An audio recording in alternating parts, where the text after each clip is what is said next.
magiging e raised to a minus s t dt. Anong napansin nyo? Itong integral na to, parang in the form siya of e to the u du. 'Di ba? So kapag kinuha natin to, or nakita natin na same sila ng form, pwede tayong mag-let u. Ano? So, ile-let u natin. So, in this case, ang u natin is a minus s times t. And kapag kinuha natin yung du, considering na yung a minus s natin is a constant, ang magiging du natin ay a minus s dt. And since magsasubstitute tayo sa ating integral, ang hinahanap dito is dt, so kukuhanin natin si dt dito. Pagkuha kay dt is du over a minus s. No? So meron na tayong u, meron na tayong du and dt. So next step natin ay isa-substitute naman natin yung nakuha nating values ng u, du, and dt. So ito ay magiging e to the u. Ang dt naman natin is du over a minus s. Next step, ilabas ang constant, 1 over a minus s. Integral of e to the u du. And then, ibalik natin sa original form. So ito ay magiging e to the u. Ang u natin ay a minus s t du. After this, ay mag-limits na tayo. No? So, remember na limits natin is from infinity to 0. So, upper limit minus lower limit. So, i-rewrite ko lang yung constant na 1 over a minus s. Then, meron tayong limits ng t approaching to infinity. So, upper limit minus lower limit, uunahin natin yung infinite value. Pero, di ba, i-substitute natin yung sa t. Pero, t lang muna ilagay natin. Na? Minus e raised to a minus s. Then, yung t natin dito is 0. Kasi nga, upper minus lower limit. Yes, Kit. Question. Sadya pong hindi na po integrate yung yung e raised to u. Hindi pa. Mamaya, aanahin natin yan. Yung e raised to u, nag-ano na tayo, binalik na natin sa original form niya. Okay. So, since ito ay 0, e raised to 0, so ito ay 1 na. Ano? 1 na yung kanyang value. Okay, balik tayo dito. Sabi natin, as t approaches infinity. Ibig sabihin, infinite value tong kanyang exponent, di ba? So, kapag meron tayong base e and meron siyang exponent na infinite value, ibig sabihin, sa palaki ng palaki din yung kanyang value niya. Wherein, pag nakuha tayo ng Laplace, yun yung hindi natin gusto mangyari. Because kapag nakuha tayo ng Laplace, gusto natin magko-converge. Anong ibig kong sabihin sa magko-converge? Magkaroon ng finite value or magkaroon ng value. Kasi kapag ito ay naging infinite, so yung value mo is infinite. Ano? So, para magawa natin yon, yung base e natin is kailangan yung kanyang exponent should be negative. E raised to negative infinity. Para ang maging value niya ay 0. And magkaroon tayo ng finite value. Ano? So, this is 1 over a minus s. So, ito ay ilalabas natin yung negative, e to the negative s minus a. Same pa rin naman, di ba? So, negative s pa din, positive a pa din. So, wala pa rin tayong binago. Or wala tayong binago. Minus 1 na to. So, kung ito ay negative, e raised to negative infinity, then ito ay 0 na. And then, ito ay negative 1. Then, ang magiging answer niya is negative 1 over a minus s. And ito na yung kanyang Laplace transform. Or, kung gusto niyo ng positive, so this is 1 over s minus a. Okay po? Malinaw ba? Okay. So, yan yung Laplace transform ng ating exponential function e raised to a t. Ano? So, ang ginawa natin is the conventional method of getting its Laplace. Pero para mas madali sa inyo, meron tayong table ng Laplace function and its pair, yung mga common Laplace na ginagamit natin na pwede niyong sauluhin. So, ito yung mga power functions, exponential functions, katulad nitong example natin, constants, or sine functions. And yun yung ipapakita ko sa inyo or i-discuss ko sa inyo. So, meron tayong table na ginagamit.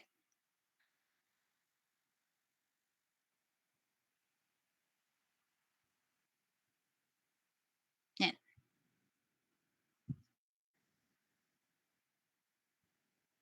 Common Laplace transform.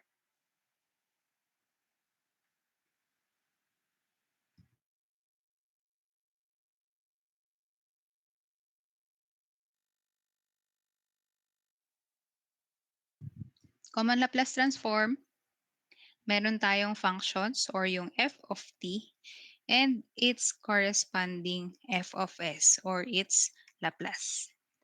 Ano? So, number 1,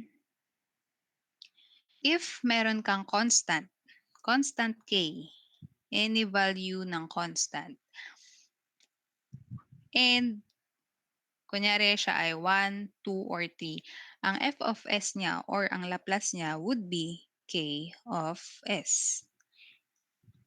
Ibig sabihin, kapag ikaw ay may constant 1, ang Laplace niyan ay 1 over s. Kapag ikaw ay may constant 2, ang Laplace niyan ay 2 over s. Next, meron tayong power function. Power function is t raised to n. And ang pagkuha ng Laplace transform ng isang power function is n factorial over s raised to n plus 1. Sample, t squared. Ang Laplace transform niyan is 2 factorial over s cubed. Ang 2 factorial natin is 2. So this is 2 over s cubed. T cube. Ang t cube natin is 3 factorial over s raised to 4. Kung ano man yung value ng 3 factorial natin, yun yung kanyang denominator. Ano? So that is the power function. Ito ay constant. Ito ay power function. Next, meron tayong exponential function, e raised to 80. And ito na yung naging example natin kanina. Ano? Ang nakuha nating Laplace ay 1 over s minus A.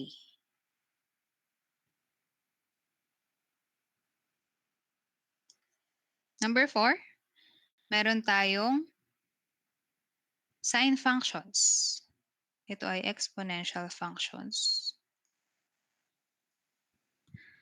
And meron tayong sine function. Sa sine function, meron tayong cosine, 80, wherein yung a natin is the constant at ang Laplace niya is s over s squared plus a squared.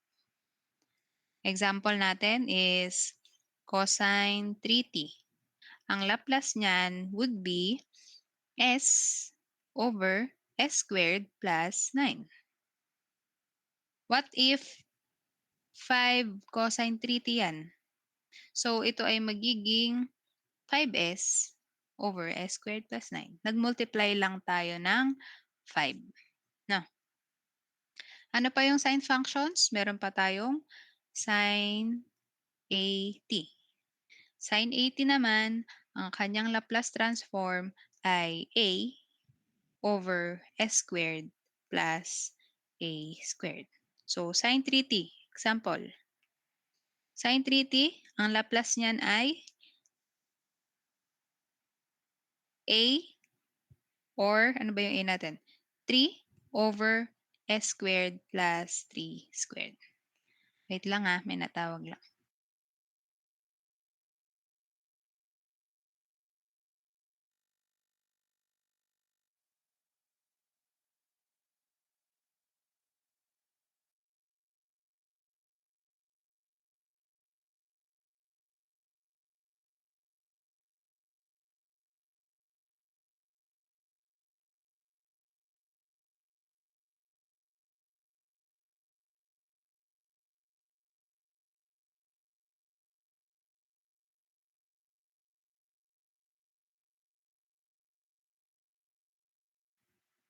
Okay, balik tayo.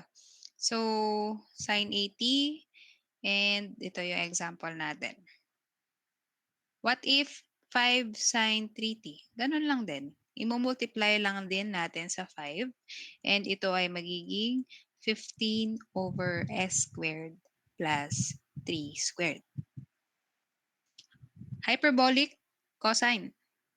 So, sa hyperbolic cosine, ang kanyang Laplace, wait lang,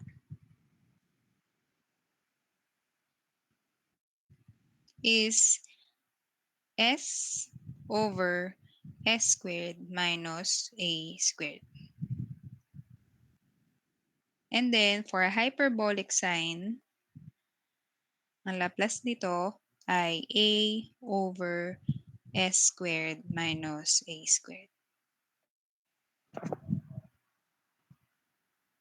Ang difference lang niyan sa ating cosine and sine is the operator doon sa ating denominator. Ano? So, kung kanina meron tayong plus, then ngayon sa hyperbolic is naka-minus siya. Ayusin ko lang to ha.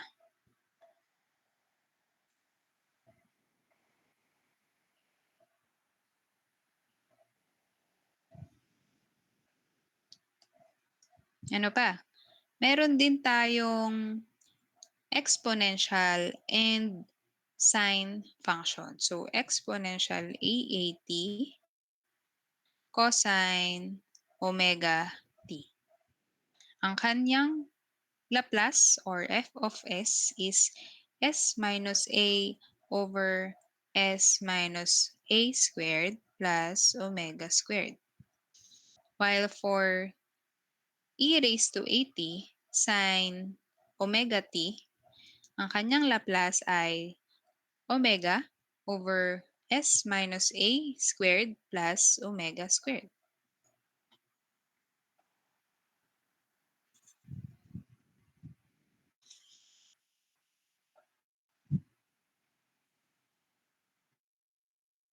So, yan yung mga common Laplace na ginagamit natin kapag nagsosolve tayo ng Laplace transform.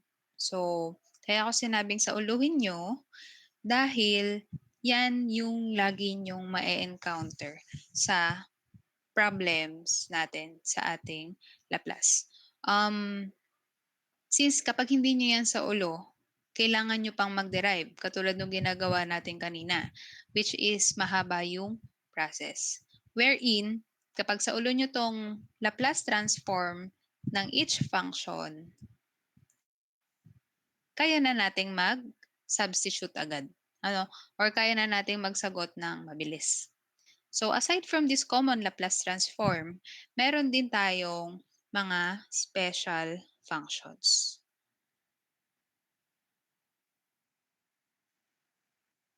Ang special functions natin, number 1 is, ano nga to? Unit impulse function. Unit impulse function. Meron siyang value, or this is denoted as delta t. Meron siyang value na 1 kapag ang t niya is equal to 0. And meron siyang 0 value kapag ang t niya is not equal to 0 or any other values. Ibig sabihin, kung i-graph natin siya, ang itsura niyan ay ganyan lang. Ganyan lang siya. So this is 1. Ito yung delta t. Ito yung t. So 1 lang. Ganyan lang yung itsura niyan. Kung kukunin natin ang Laplace transform niyan using the conventional method. So ito ay e to the negative st f of t dt 0 to infinity.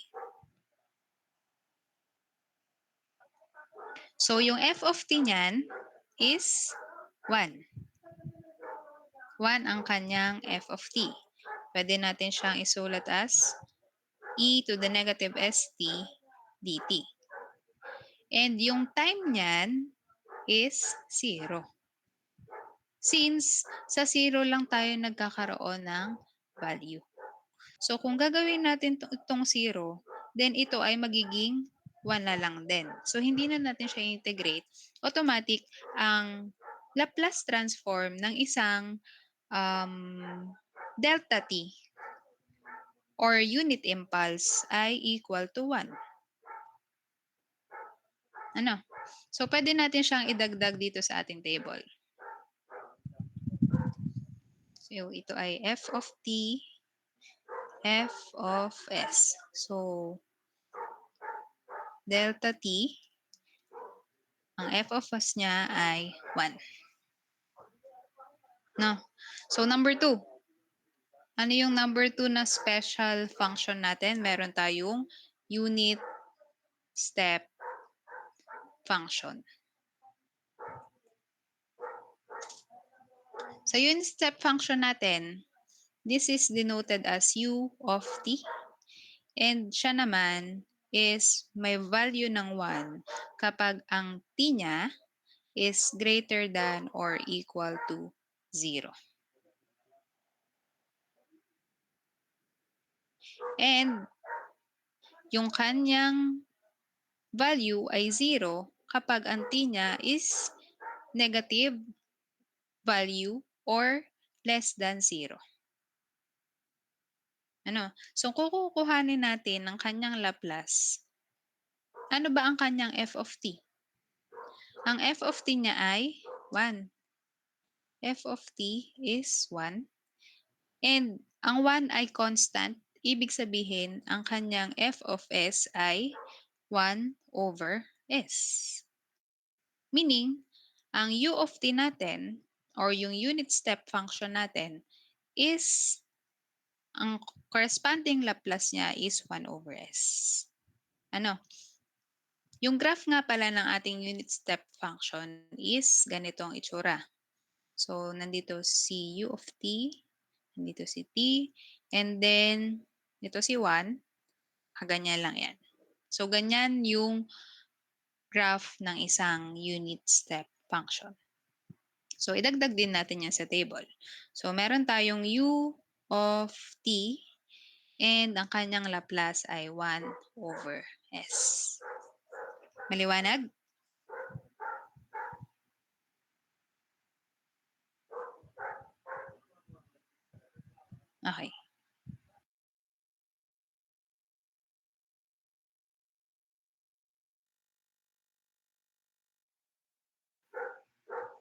Sige, magbigay tayo ng example.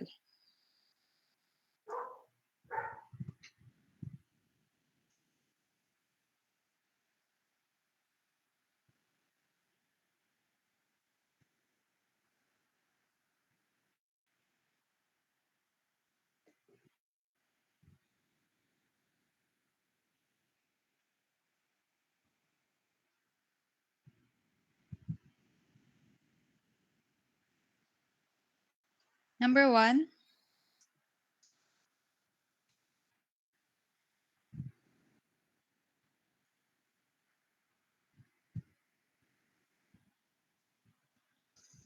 so delta t.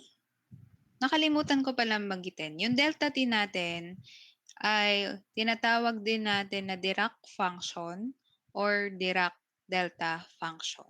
So that is the other term for unit impulse function. So ito ay delta t plus 2 u of t minus 3 e to the negative 2t u of t. Hey, paano natin sasagutan yan? Bago tayo magsagot ng number 1 question, meron tayong u of t dito.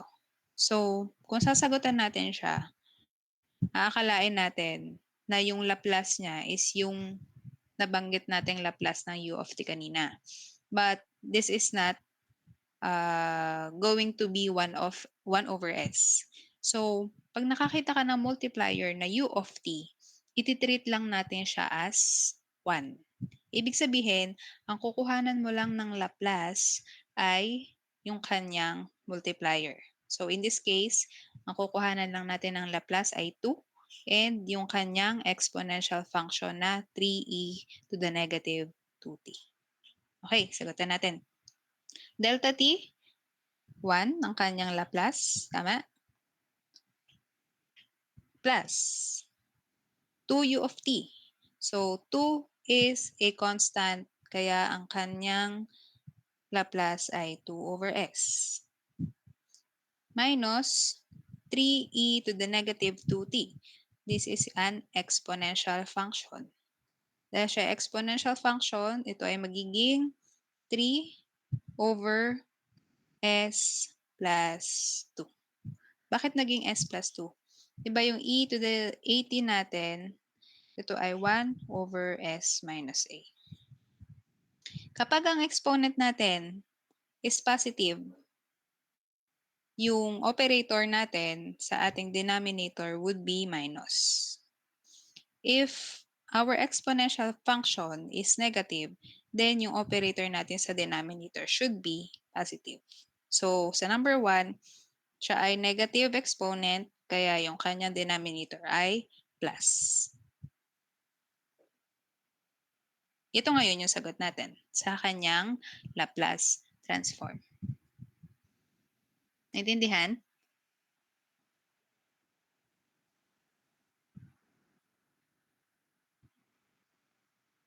Sorry, napuputol pala yung sinusulat ko. Pero kita nyo naman, no? Ito ay negative 3e raised to negative 2t, u of t.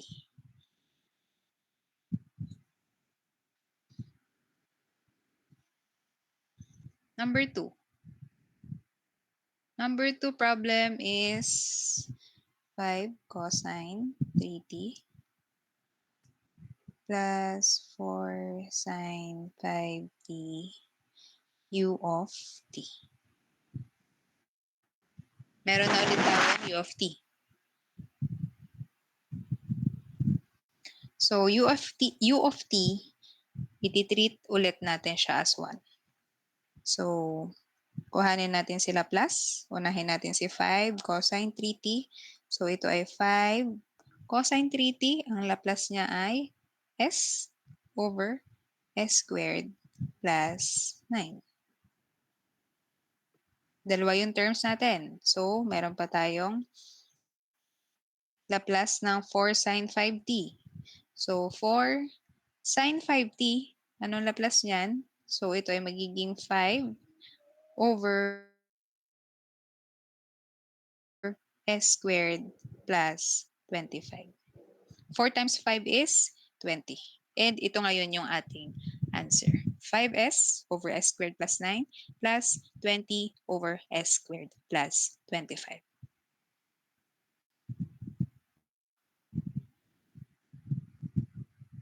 Next example ay t u of t. Ito ay isang example ng ramp function. When we say ramp function, ang graph niyan is pataas lang. Ito yung time na yung x natin is equal to y. Kaya ang graph niyan is pataas lang. So, parang ganito lang siya. Pag ganyan lang. Itong number 3 natin. Ano? Since meron na ulit tayong u of t dyan, so iti-treat na natin siya as 1, ang kukuhanan lang natin ng Laplace ay t. Again, anong Laplace ng t? Ito ay isang power function na may exponent na 1. Ibig sabihin, this is n factorial over s raised to n plus 1. And this is 1 over s squared. Or, ang answer natin is 1 over s squared. Yan ang kanyang Laplace. Number 4, t squared plus 2e to the negative t.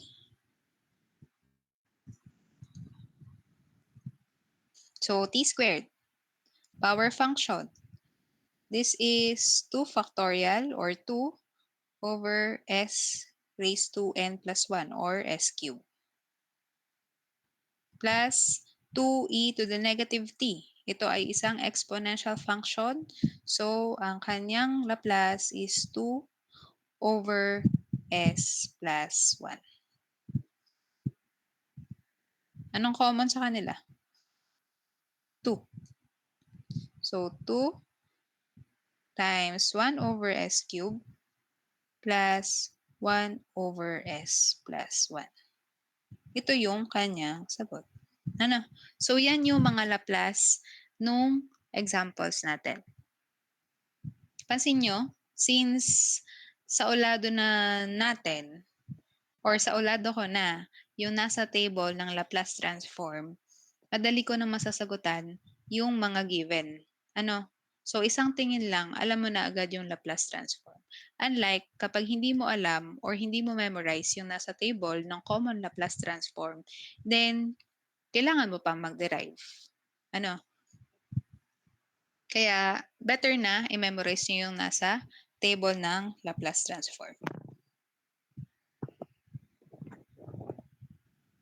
Naintindihan po ba yung examples natin? Yes po, ma'am. Okay. May question kayo so far?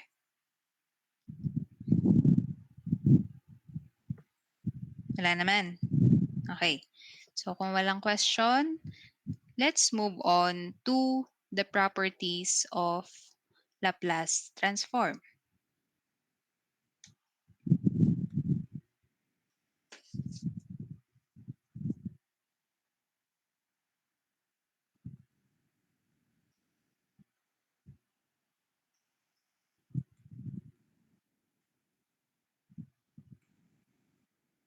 Properties of Laplace transform.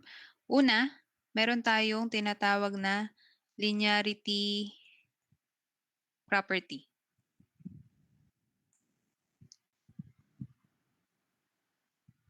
Si linearity property ay written as a f of t plus pg of t, and ang kanyang Laplace ay a f of s plus bg of s. So if meron tayong two terms, ang terms natin dito is the AF of t and BG of t.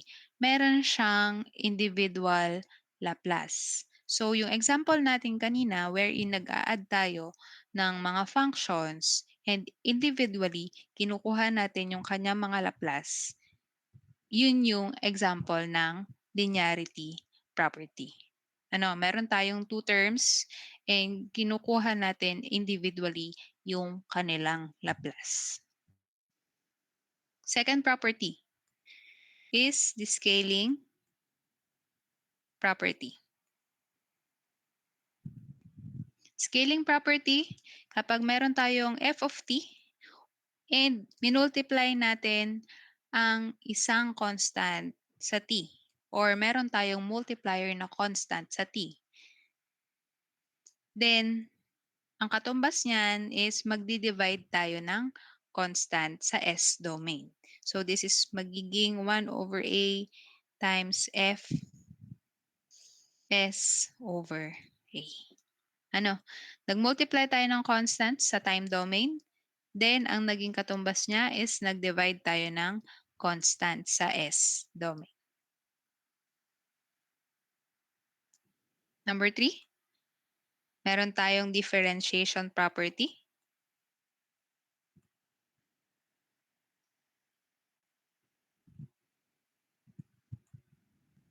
Sa differentiation property, ang kanyang Laplace is negative 1 raised to n ddn or dds ng f of s. Kailan magiging ganyan yung itsura ng Laplace ng isang function? Kapag ang ating f of t ay may multiplier na power function. Di ba power function to? Tapos minultiply natin siya sa f of t. Then, ang kanya magiging Laplace should be in this form. So, magbigay tayo ng example. Ang example natin for this is t sine 2t. T sine 2t. Differentiation property, ang power function natin ay t and ang function natin ng t ay sine 2t. So, let's get the Laplace of sine 2t or yung f of t natin.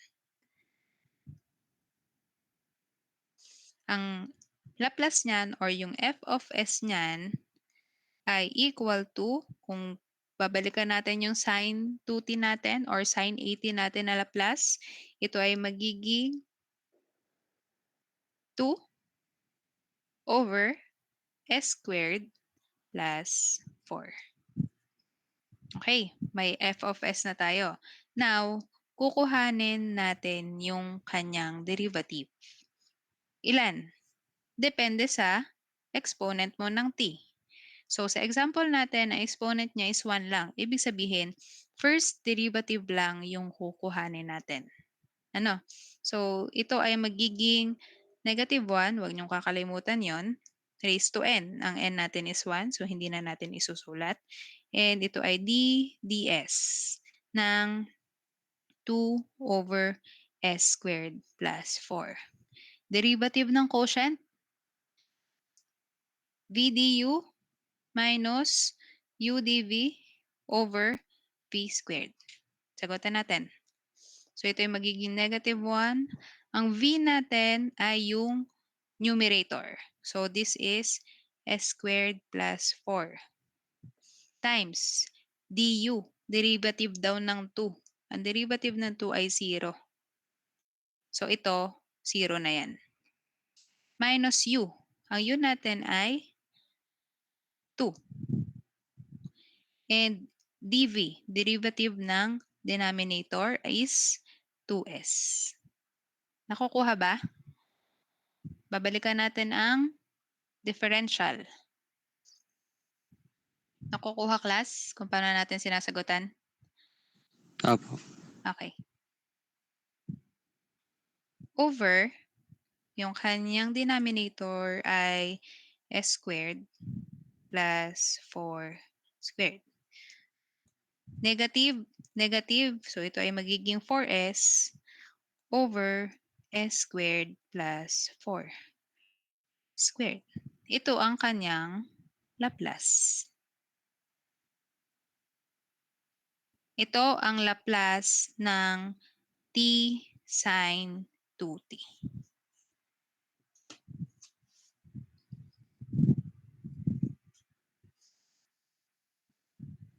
Next property. Next property natin ay first shifting theorem.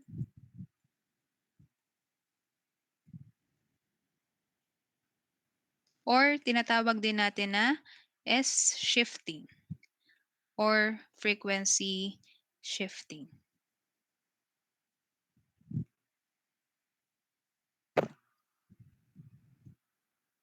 So sa first shifting theorem, ang Laplace niyan ay f of s minus a. Meron na tayong shift sa s domain sa kanyang Laplace.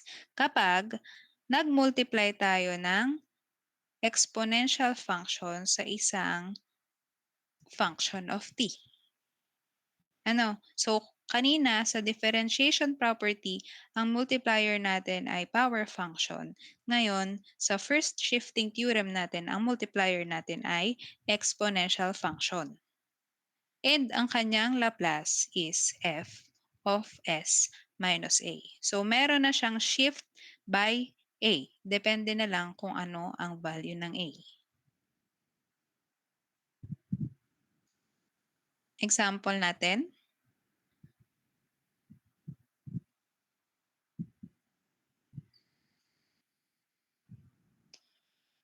E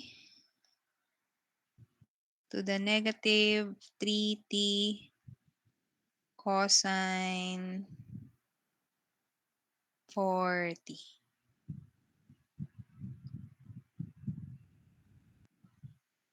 So,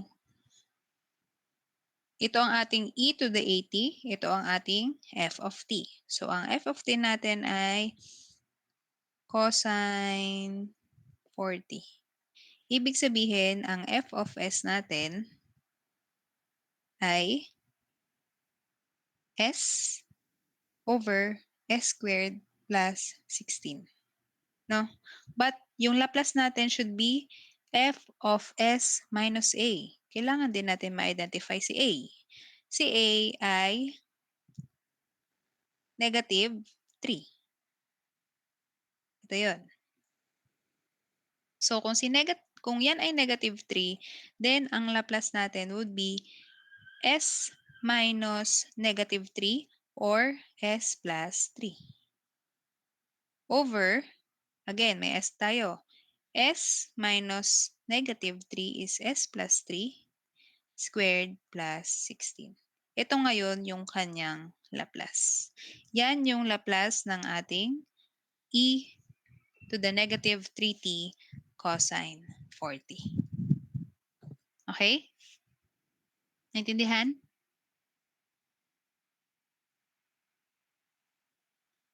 Okay. Time na din, no? But meron pa tayo kasing isang property. Ang gawin na lang natin ay i-discuss na lang natin siya face-to-face and i-continue natin hanggang inverse Laplace, no? Ang face-to-face natin ay bukas. So, mag-meet ulit tayo bukas for the continuation ng ating discussion. May question ba kayo?